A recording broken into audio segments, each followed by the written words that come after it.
Saudara-saudara yang saya hormati, kembali saya menjumpai saudara untuk menyampaikan pemikiran di dalam konvensi ini. Dan topik atau tema yang disampaikan kepada saya adalah agak saya ubah sedikit supaya lebih challenges. Saya merumuskan topik yang akan saya sajikan itu dalam rumusan profesi bimbingan dan konseling di era industri 4.0, tantangan dan peluang. Ini sebuah tema yang saya pikir memang cukup menantang bagi kita semua. Kalau kita simak sesungguhnya apa yang terjadi dalam dunia industri 4.0, tentu kita akan ingat pada persoalan-persoalan komputer, pada artificial intelligence, pada high-tech, pada revolusi industri, pada persoalan-persoalan cyber, pada persoalan-persoalan disruption. Itulah hal-hal yang di dalam pikiran dan pendengaran kita ketika kita bicara tentang industri 4.0 itu akan selalu terlintas.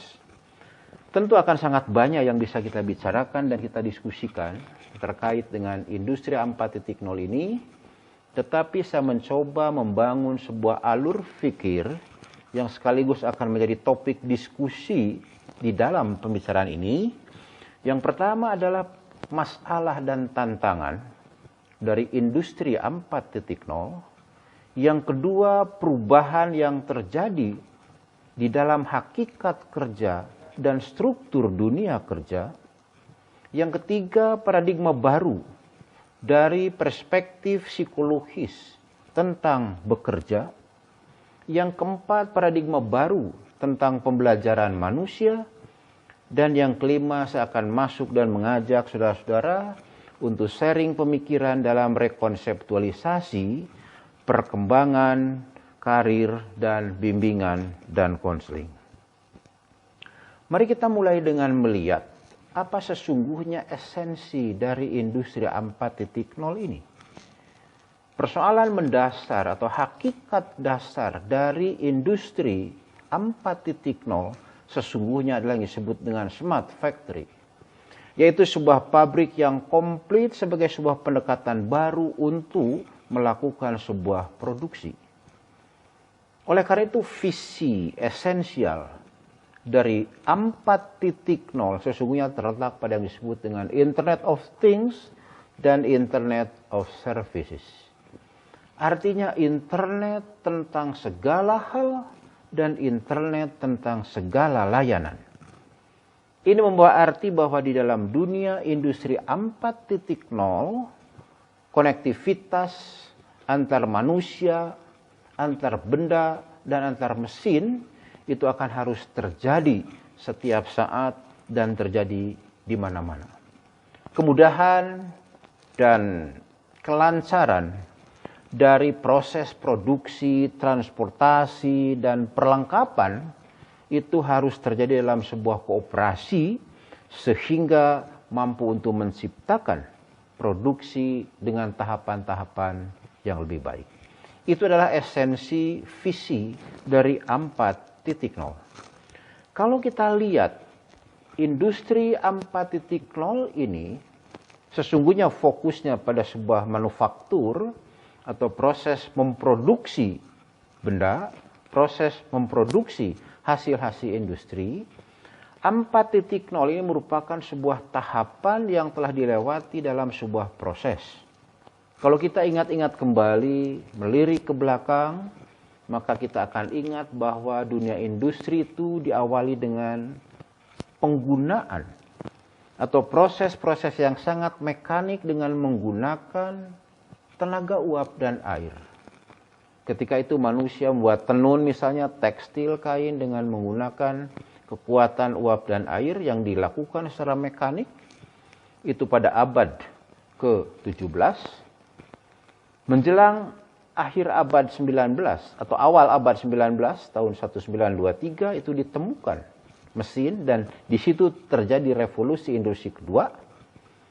Kemudian masuk pada revolusi industri ketiga, di akhir tahun 60-an itu mulai ditemukan internet dan proses-proses otomasi dalam produksi. Sedangkan mulai tahun 2014 kita masuk ke dalam apa yang disebut dengan revolusi 4.0, di mana sebuah proses manufaktur itu sudah menghendaki dan terjadi secara real time dengan menekankan kepada self-optimizing connected system.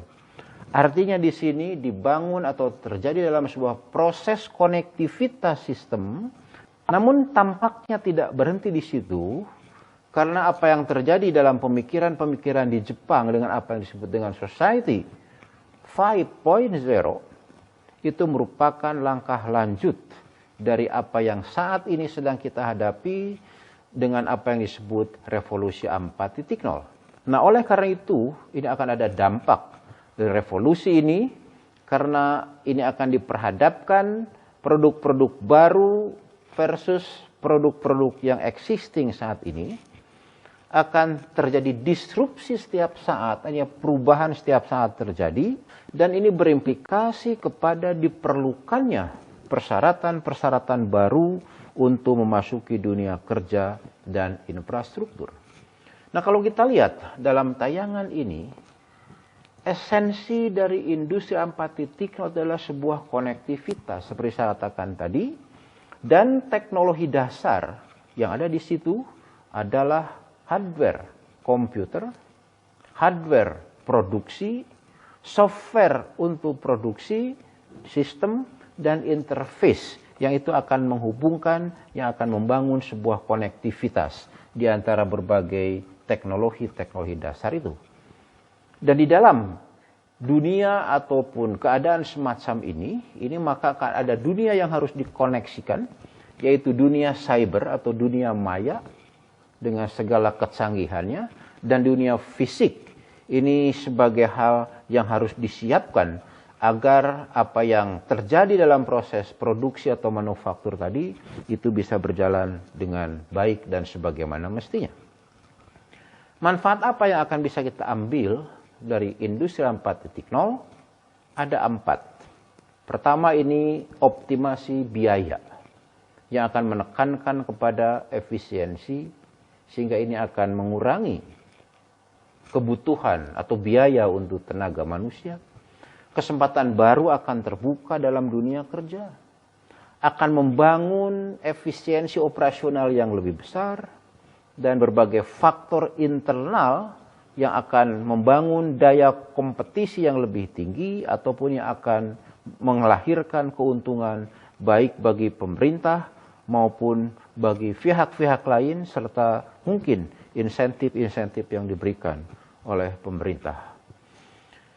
Ada satu pertanyaan dari situ yang bisa kita munculkan.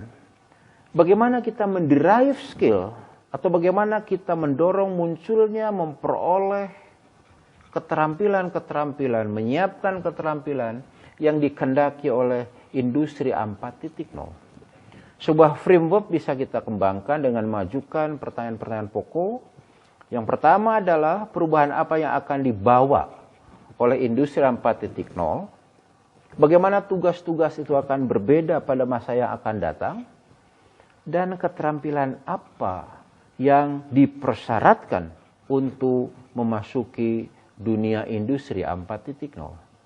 3 persoalan ini kalau kita coba elaborasi lebih jauh, maka apa yang akan terjadi pada kehidupan 4.0, terutama di dalam dunia industri, itu ada beberapa aspek. Yang pertama adalah aspek proses, produk, skala pabrik, mata rantai supply atau pemenuhan kebutuhan, kemudian ukuran dari keberhasilan, dan hubungan dengan konsumen atau hubungan dengan klien. Di dalam dunia manufaktur yang tradisional, proses itu akan rigid dan manual. Sedangkan dalam 4.0, proses itu akan tangkas dan otomatis. Di dalam industri tradisional, produk itu akan didasarkan pada standar.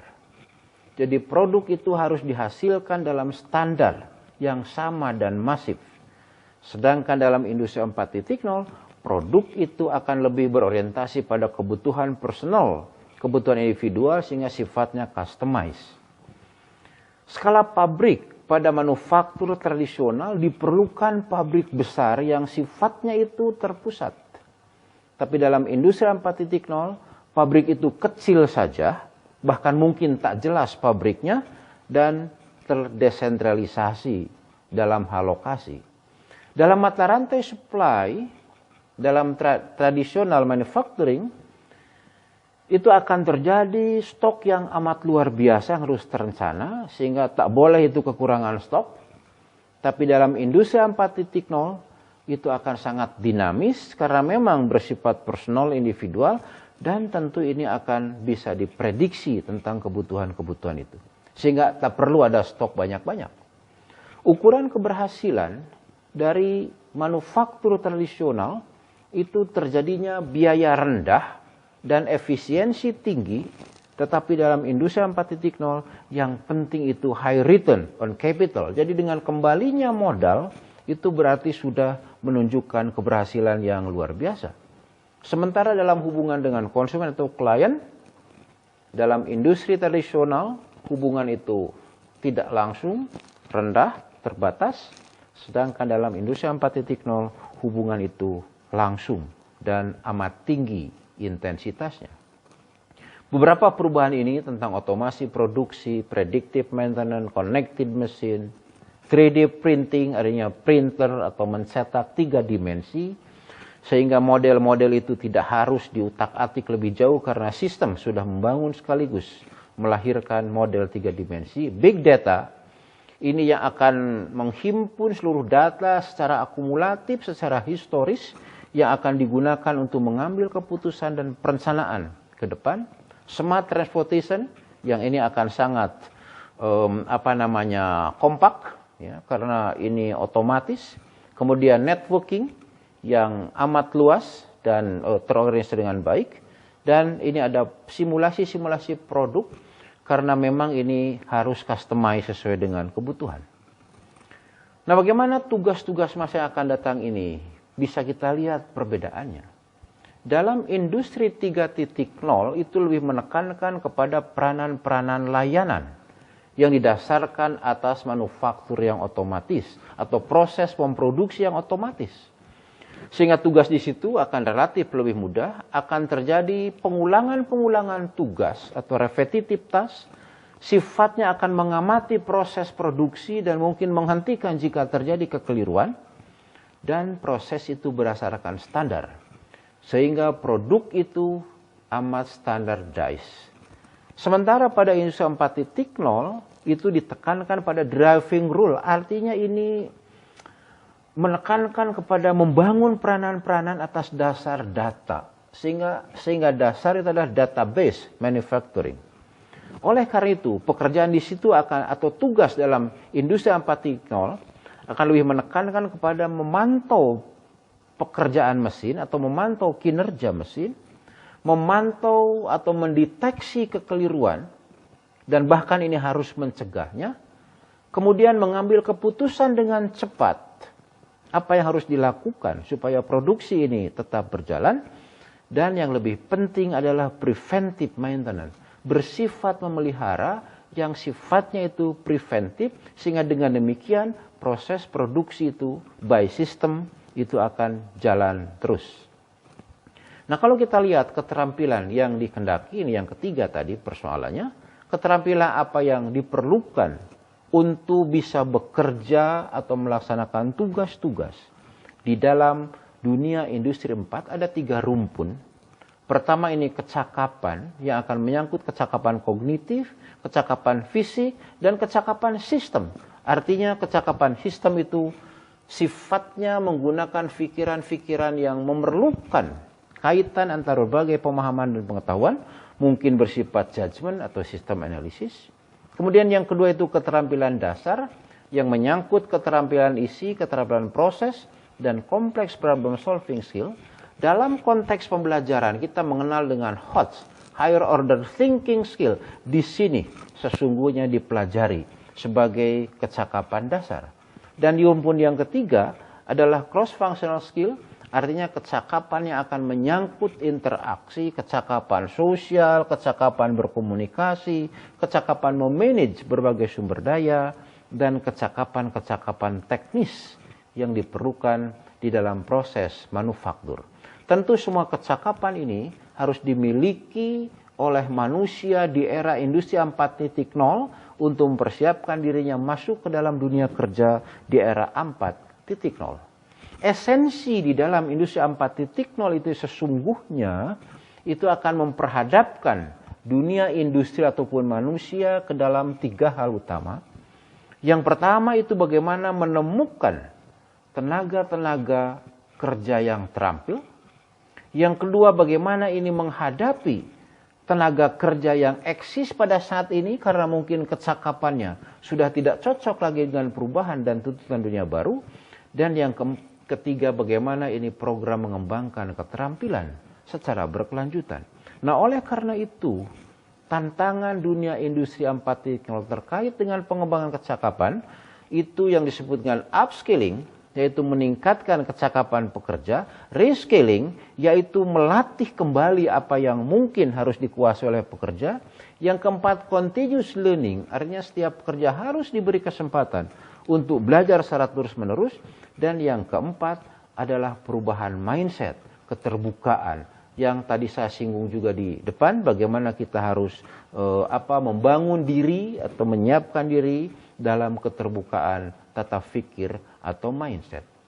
Kalau kita lihat ini, kecakapan yang penting di dalam industri 4.0 sesungguhnya menyangkut kecakapan pengetahuan tentang ICT, Internet Computer Technology, kecakapan bekerja dengan menggunakan data, karena produksi 4.0 berbasis data, tadi driving role database. Yang ketiga, technical know-how, artinya ini kemahiran di dalam melakukan sesuatu, entah itu dalam proses produksi, menggunakan sistem, dan sebagainya. Ini kemahiran. Dan yang keempat, personal skill, kecakapan-kecakapan pribadi, baik yang menyangkut kecakapan bekerja sebagai tim, pengambilan keputusan, kecakapan komunikasi, mengubah mindset secara berkelanjutan sebagai bahagian dari proses belajar sepanjang hayat. Barangkali dari frame ini juga kita sudah melihat kita akan masuk di mana. Profesi bimbingan dan konseling akan masuk di mana di dalam menyiapkan generasi berikut atau manusia-manusia masa depan yang akan memasuki dunia kerja di era industri 4.0. Nah, kalau kita tarik sekarang bagaimana sesungguhnya sebuah proses pendidikan perlu kita bangun untuk menyiapkan tenaga-tenaga kerja yang terampil yang disebut dengan VET, Vocational Education Technology, ya. Tentu ini akan menyangkut berbagai program, entah itu kurikulumnya, entah itu latihan praktek, entah itu infrastruktur, standar kualifikasi, kualitas guru, dan membangun citra yang positif. Saya pikir saya tidak akan membahas secara detail persoalan ini, tapi ini merupakan sebuah stimulasi untuk pemikiran kita ke depan. Tapi saya ingin menekankan di sini bahwa kecakapan-kecakapan yang dibangun lewat pendidikan yang akan menyiapkan manusia masuk dunia kerja dengan kecakapan tinggi tadi, maka disinilah kita tidak boleh lupa akan manusianya, sehingga proses pendidikan itu harus memadukan dua visi, yaitu visi akademik dan visi perkembangan. Visi akademik vokasional dan visi perkembangan.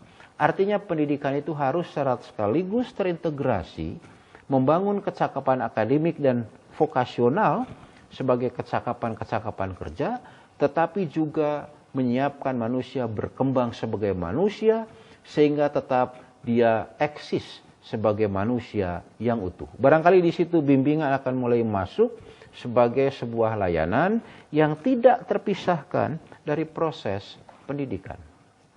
Saya ingin menunjukkan kepada saudara-saudara bagaimana ini hasil kesiapan kecakapan sekolah-sekolah lulusan sekolah menengah di negara-negara ASEAN.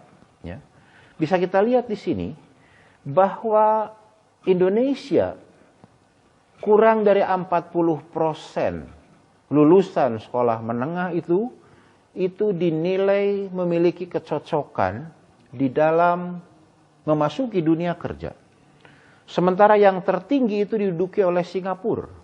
Itu hampir mencapai 75% lebih barangkali. Kemudian di atas Indonesia ternyata itu Malaysia. Sementara ASEAN itu punya angka di bawah 40%. Indonesia tampaknya masih sedikit di atas negara ASEAN. Sementara Singapura itu menunjukkan tingkat kecocokan, keterampilan lulusan SMA-nya atau sekolah menengahnya itu menunjukkan tingkat kecocokan yang jauh di atas rata-rata ASEAN, yaitu hampir mencapai angka 80%. Ini sebagai sebuah gambaran bagaimana hasil pendidikan di negara-negara ASEAN di dalam konteks kecocokannya dengan dunia kerja.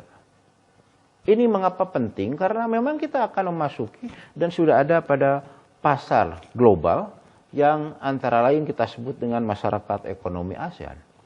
Kalau kita lihat kecocokan lulusan tingkat universitas,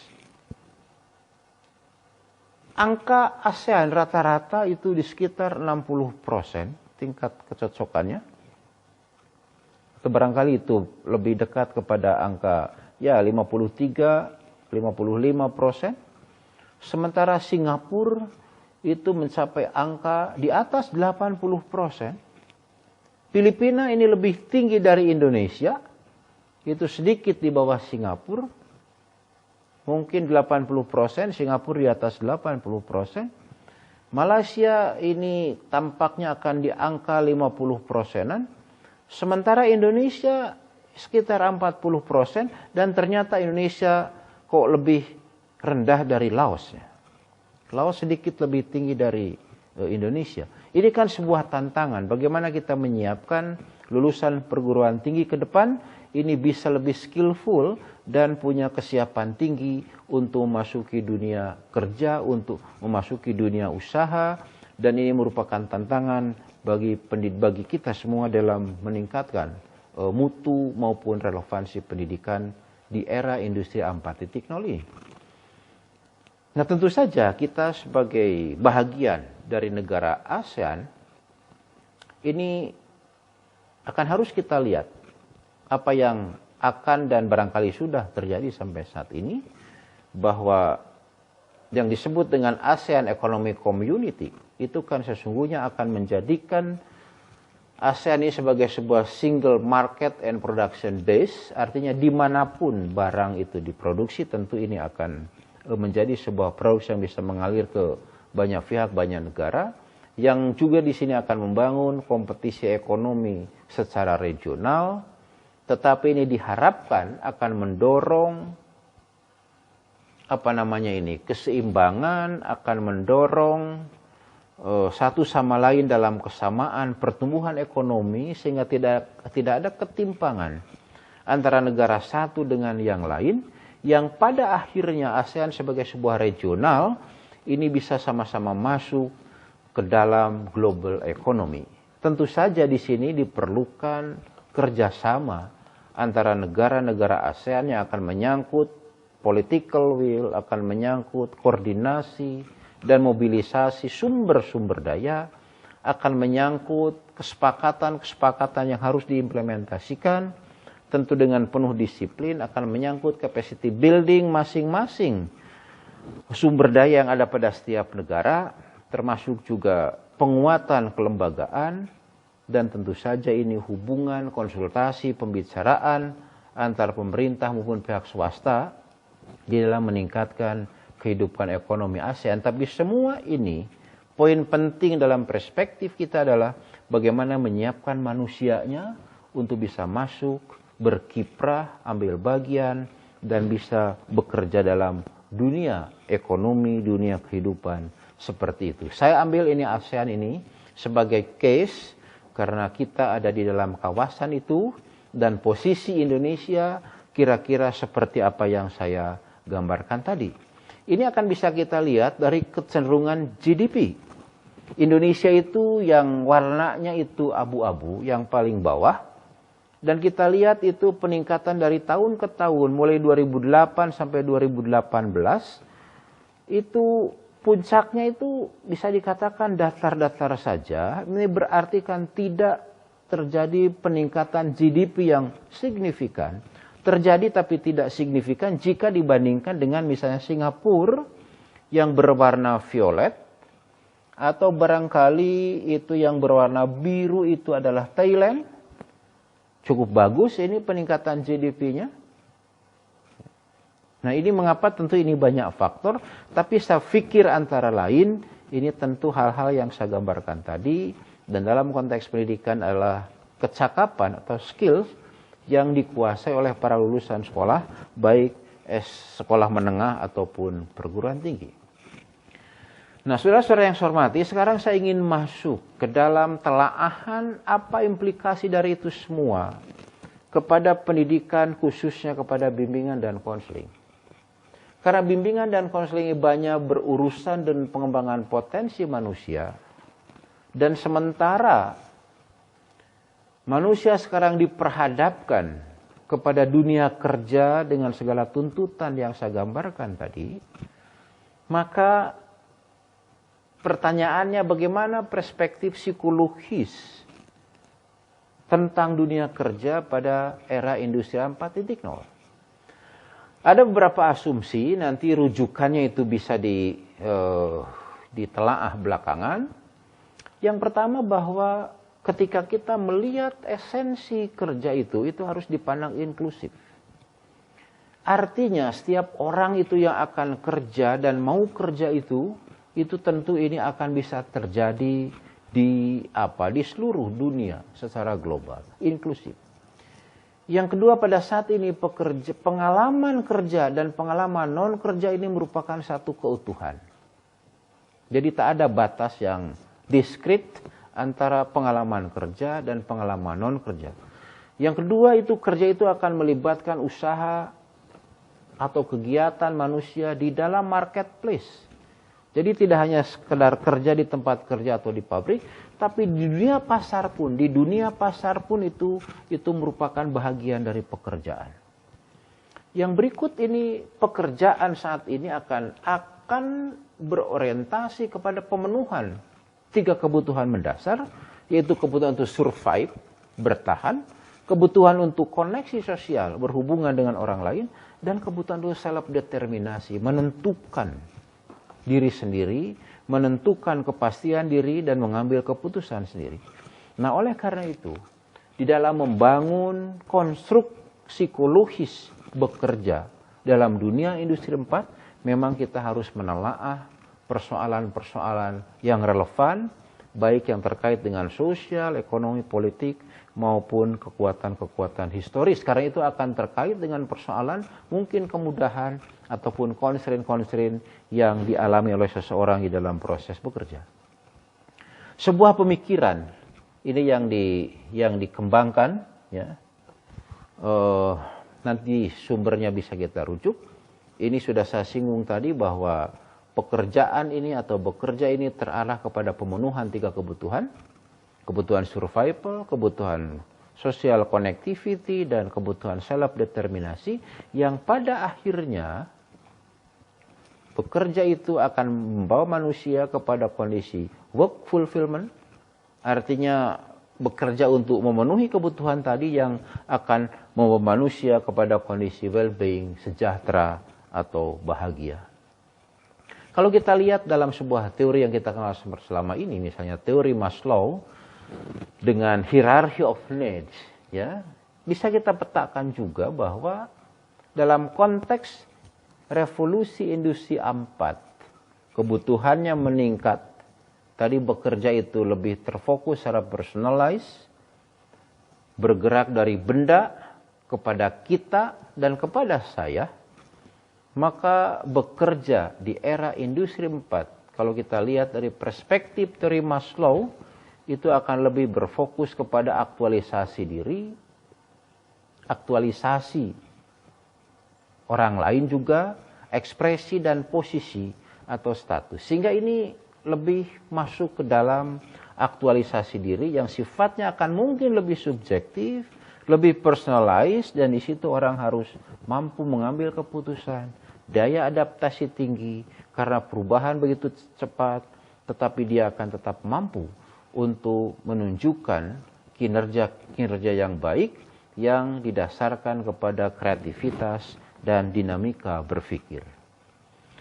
Nah, dengan demikian kita melihat yang pertama ada paradigma psikologi bekerja tadi yang saya jelaskan. Yang kedua, ini akan muncul paradigma baru dalam pembelajaran manusia.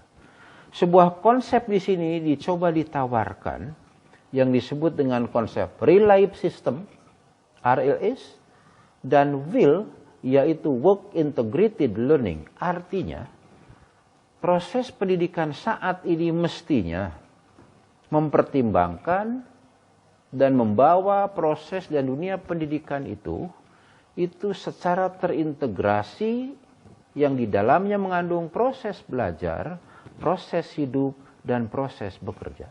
Jadi learning, living, dan working ini menjadi satu keutuhan. Satu proses yang dialami oleh anak-anak, oleh mahasiswa di dalam proses belajar, tapi juga itu merupakan proses hidup secara real, dan juga itu merupakan proses kerja. Dan saya pikir proses pendidikan yang menekankan pada real life system dan will approach ini akan merupakan sebuah paradigma baru di dalam perkembangan karir dan pengembangan model-model intervensinya. Ini sebuah framework atau konsep yang dicoba diderive dari paradigma baru tadi, sehingga proses pendidikan ke depan ini harus merupakan sebuah proses real life system atau work integrated learning, artinya belajar atau bekerja yang terintegrasi antara bekerja dengan belajar. Implikasi dari situ tentu bisa kita tarik. Yang pertama, ini akan muncul perspektif perkembangan karir, dan yang kedua itu struktur perubahan dunia kerja. Dari sini rasanya kita akan bisa membangun kerangka teoritik perkembangan karir yang pada akhirnya akan masuk pada rekonseptualisasi, bimbingan, dan konseling. Perspektif karir bisa kita lihat. Yang pertama, bahwa karir itu sesungguhnya adalah merupakan kehidupan seseorang secara menyeluruh. Dan ini tentu akan dibangun, akan muncul karena terjadi work and learning tadi. Yang kedua, karir itu pasti akan melibatkan proses kerja. Yang ketiga, itu akan letak pada persoalan manusia. Dan yang keempat ini, karir itu merupakan bagian sentral dari kehidupan nyata. Dalam dunia kerja akan terjadi perubahan besar karena pekerja yang middle class ini akan bolong, tidak banyak di situ, karena pekerjaan itu akan banyak diambil oleh proses-proses otomasi, sehingga pekerja yang keterampilan menengah itu akan down, ya, yang mungkin dibayar rendah karena mengerjakan pekerjaan-pekerjaan yang tidak menuntut keterampilan tinggi. Dalam dunia kerja saat ini terjadi apa yang disebut dengan gig economy. Artinya ini tidak terjadi proses pekerjaan yang menetap, tapi ini sangat periodik, ya, dan melamarnya pun akan lewat aplikasi. Saya ingin percepat saja, ya. Oleh karena itu, kerangka teoritik dari perkembangan karir, karir itu akan dipandang sebagai sesuatu yang self-directed, ada pada orang itu sendiri, akan menyangkut lifespan secara menyeluruh dari manusia. Karir itu akan menyangkut esensi, makna, dan identitas kerja, dan akan terkait dengan kecakapan untuk memenuhi kebutuhan-kebutuhan dasar manusia. 3 pendekatan karir yang cukup menjanjikan yang disebut dengan protein and boundary-less career model, social cognitive career theory, career construction, and life design. Nah, secara ringkas ini bisa dikatakan yang protein itu yang menekankan pada personal flexibility, values driven, artinya ini memerlukan kreativitas yang bersangkutan, tidak akan terjadi di dalam rangkaian kerja yang panjang karena tadi itu akan gig economy itu, ya, akan menyangkut multitasking, tidak bekerja dalam satu fokus yang menetap dari waktu ke waktu, Dan dengan demikian tentu ini akan sangat menentukan dan memerlukan freedom dan personal growth. Social cognitive career ini akan menentukan kepada kecakapan untuk memanage karir sepanjang hayat. Dan tentu saja ini akan menuntut manusia untuk selalu mengupdate kecakapan dan pengetahuannya, sehingga karir itu akan terjadi dalam bentuk berbagai self-directed dan perilaku yang secara berkelanjutan terjadi. Sementara career construction and life design itu akan menekankan kepada pengembangan identitas dan makna karir sepanjang hayat, sehingga dengan demikian perkembangan karir itu, fungsi konselor itu harus membangun kecakapan adaptabilitas dari orang dan diharapkan atau diarahkan agar manusia mampu mengatasi berbagai tugas-tugas karir yang akan membantu dirinya untuk mengimplementasikan identitas diri, identitas karirnya di dalam dunia kerja. Nah, dengan demikian maka rekonseptualisasi bimbingan dan konseling itu akan menyangkut 3 hal pokok ini. Ya, yang pertama itu dibentuk career resilient, artinya ini ketahanan orang untuk menghadapi perubahan-perubahan sehingga dia tidak mundur. Membangun career identity, sehingga ini terjadi adalah semacam emotional attachment terhadap karir.